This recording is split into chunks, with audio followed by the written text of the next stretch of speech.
Hi guys, and welcome back to my YouTube channel. For those of you who may or may not already know, my name is Alex, aka Yellowberry. Thanks for being such a great friend. Love, Regina. Oh, that's so sweet.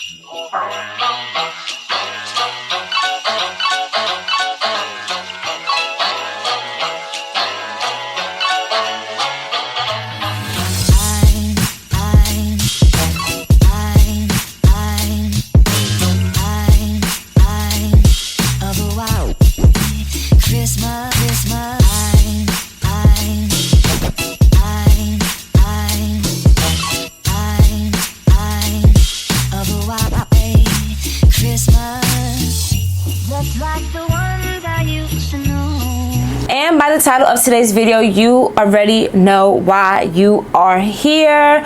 We are going to get into one of my favorite kinds of topics. We are going to talk about things that you should know before you give birth. Whether you're pregnant, thinking about becoming pregnant, you know somebody who's pregnant who you can share this information with. This video is going to be very vital because I'm about to give y'all some gems that you probably didn't know, didn't think about, or that no one has ever told you. So without further ado, stay tuned to this video. So I have my cell phone right here. Who says cell phone anymore? Wow. So I have my phone right here. So if you guys see me like looking down, that's because I have all my notes. Like, let me show y'all my notes because we really about to get into some tea, okay? I have so much to inform you guys on because I'm a first-time mom. So just a little backstory. I gave birth to my daughter at a birthing center, but before I transferred over to the birthing center, I was actually seeing midwives who were overseen by an OB, which meant that I was gonna give birth in a hospital.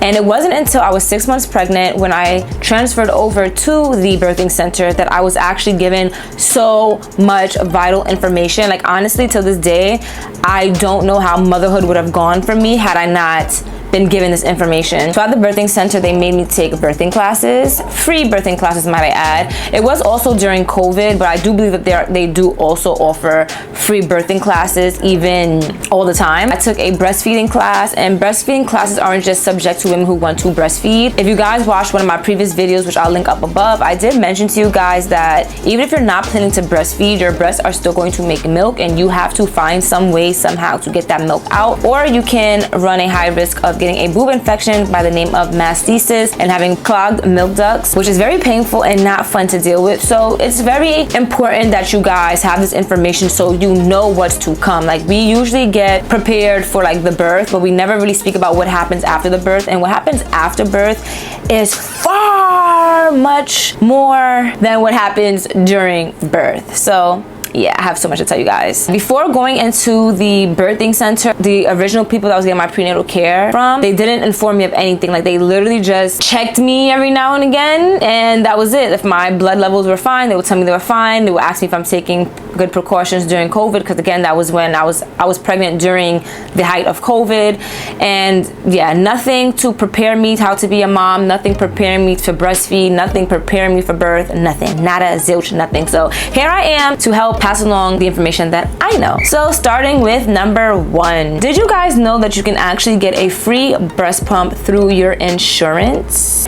A lot of people do put their breast pumps on their registries, which is fine as well. However, you can get a free breast pump through your insurance and, you know, leave that extra room on your registry for something else that you might want. So what I did was to actually call my insurance and ask them if I am eligible to get a free breast pump, which I was, and then they sent me over a website where I can apply for a free breast pump, unused. My breast pump, I still have the breast pump till this day, so I know for sure I didn't get anybody else's used breast pump. So it is a free unused breast pump. Your health insurance should provide you with a website where you can apply for one, and they usually give it to you around the time that you're gonna give birth. So, or maybe in the 3rd trimester. I can't remember exactly, but give your insurance a call and see what it do. Another thing with insurance, what I did was I made sure to call my insurance to see what I was eligible for since I am pregnant. So I did find out that through my insurance, because I do have to pay a copay when I see a specialist, that because I'm pregnant, whenever I go see a GYN, I'm only to pay half of my copay and not all of my copay. So originally, I did not know that until about my 3rd appointment. Then I hit them with the I should be paying half this copay. I should not be paying the entire thing. So that is also something that you should ask your insurance. What are some things that because you are pregnant that you are entitled to? If you are a breastfeeding mom, or again, even if you're not a breastfeeding mom but you need to release this milk, there is a website by the name of Kelly Mom Breastfeeding. When I tell you guys that this website is the holy grail of breastfeeding, like literally breastfeeding and marijuana, breastfeeding and drinking, breastfeeding tandem, when that means when you have 2 kids, breastfeeding and milk is drying up, breastfeeding and one milk is producing more milk than the other, breastfeeding and what food should I eat, breastfeeding and what food should I not eat, breastfeeding, everything, anything about breastfeeding, they have an answer pertaining to it. I will link it down below. And again, like I mentioned to you guys previously, even if you're not planning to breastfeed, there is a section on this website that pertains to like drying up your milk and wanting to stop breastfeeding or just wanting to stop producing milk altogether. So again, I will have this website linked down below. Third thing that you should know, I'm not sure if a lot of people know, but you are entitled to having a birthing plan, whether you're giving birth at a home birth, whether you're giving birth at a birthing center, whether you're giving birth inside of a hospital. So for those of you who do not know what a birth plan is, in my words, all right, I'm gonna read exactly what I wrote. So in my words, I put your birth plan is tailored to meet your personal wishes. Keep in mind there can be circumstances where the medical team needs to depart from the plan to ensure the safest possible delivery. Remember, the ultimate goal during delivery is to have a healthy mom and a healthy baby. Your birth plan can help communicate your preferences to the care team during one of the most exciting times of your life. So like anything else in this world, it's a plan, okay? It doesn't mean it's gonna be set in stone, but it's a plan, it is a guideline, it is how you want things to go. It is somewhere where you can write your non-negotiable. I don't care if the world is ending, I don't want this to change. And then you have your other side of your plan where it's like, okay, in the event that this happens, this is the intervention that I want to take place, and X, Y, and Z. So because I gave birth at a birthing center, a lot of people admired the fact that, you know, I had a birthing plan. For the most part, I did everything that I wanted to during my birth. But a lot of people don't know, even if you are in a hospital, you can still have a birth plan well written out, a birth plan given to your care team, a birth plan given to the hospital, and they should abide by it or at least reference it. So I do have that. Even with a hospital birth, you have control over your birth. Your doctor, midwife, or the hospital where you will deliver may have a form that you can fill out to create a birth plan.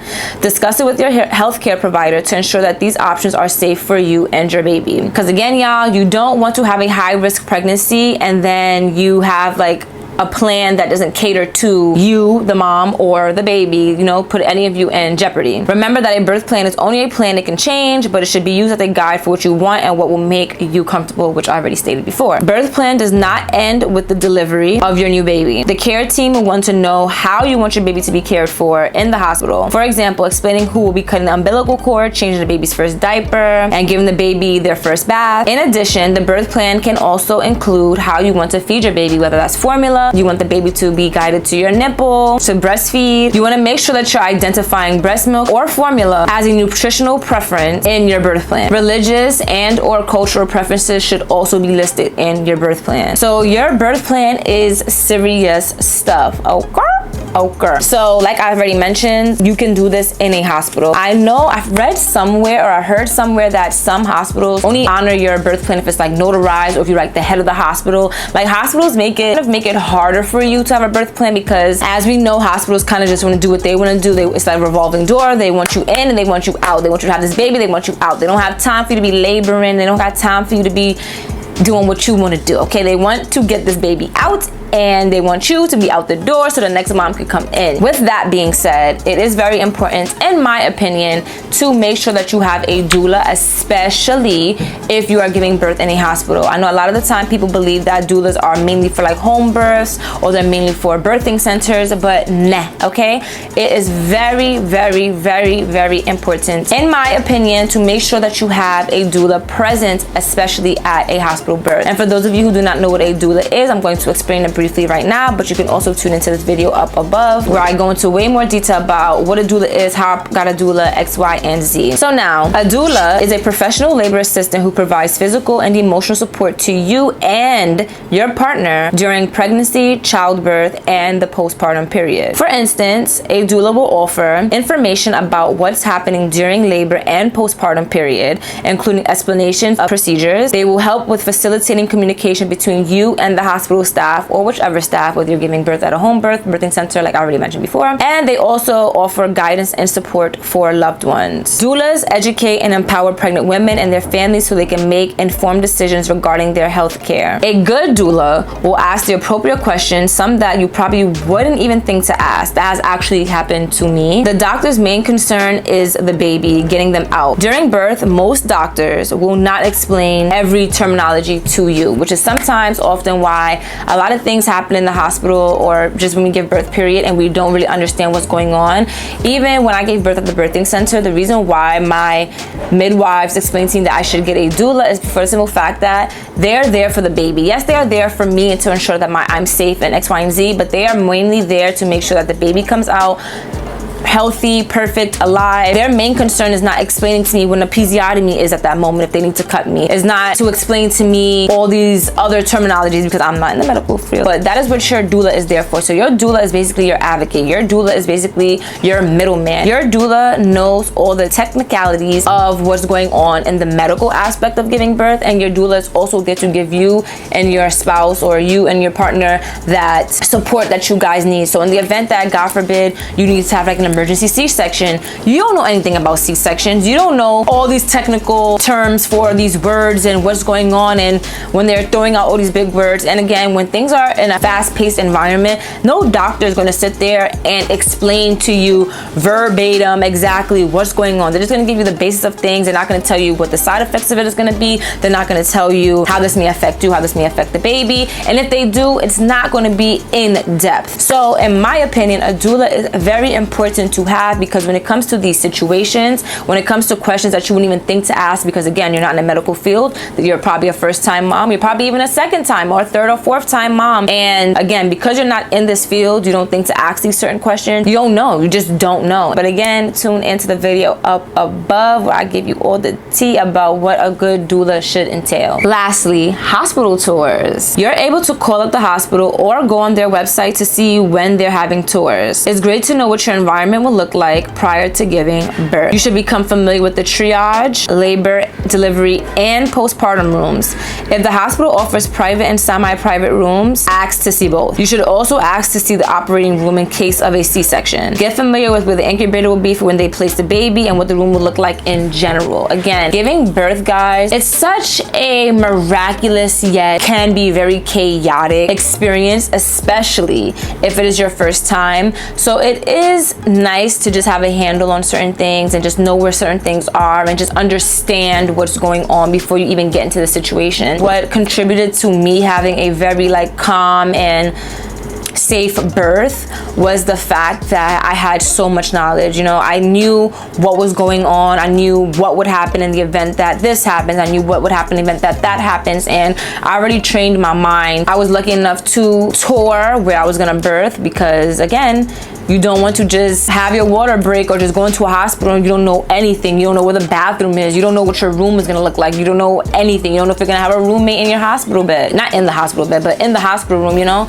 These things are important, that they will take a bunch of stress off of your shoulders prior to the day of giving birth. And like I already mentioned in my notes, it's good to know these things also for postpartum. So it's also good to have a doula for postpartum. I know with my doula, she also offered postpartum services. So if I need to just take a bath, she would come over, wash the baby for me, do my dishes, do my laundry. Of course, I didn't take advantage of those options because I had a really large support system, so I didn't really need to, but it just felt really good knowing that I had somebody to be there for me during my pregnancy, during my birth, and even after my birth. And she and I actually still have a really, really good relationship, and she's gonna birth all my kids, y'all, okay? I'm gonna be 40 years old, still calling my doula like, hey girl, yeah, baby number 10, pull up, all right? But yeah, so that is all that I have in my notes about what you should know before you give birth. If you have any questions, please comment down below. And again, I'll link everything down below. Things that I mentioned will be linked down below. I want to thank you all for tuning into today's video. I love you all. Make sure you hit that big